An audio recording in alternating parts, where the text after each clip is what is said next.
Well, that's the $64,000 question for a lot of companies that either like Cisco 10 years ago or other companies today are trying to figure out, is this really worth my investment?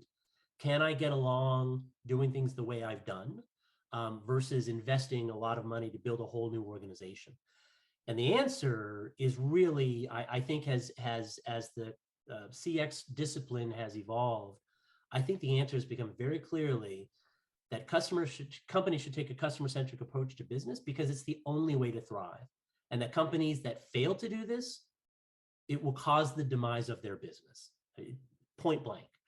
It quite simply, it is adapt or die. The good news for companies that just starting is that they're starting in a very different world, a very different industry understanding of the value of customer experience to the core of a business than 10 years ago when we were starting it out at Cisco.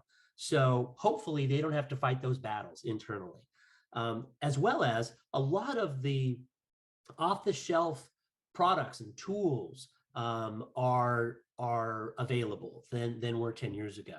So I think it's easier to build out a customer experience organization that is effective. I think the approach, the process, the research is available to figure out what to do, what the strategy and approach should be. And I think a lot of the tools are available for implementing in a way that ties it together versus having to build everything. And so the number one piece of advice that I give people when they say, well, what should I do first? What should I start? Is number one, start.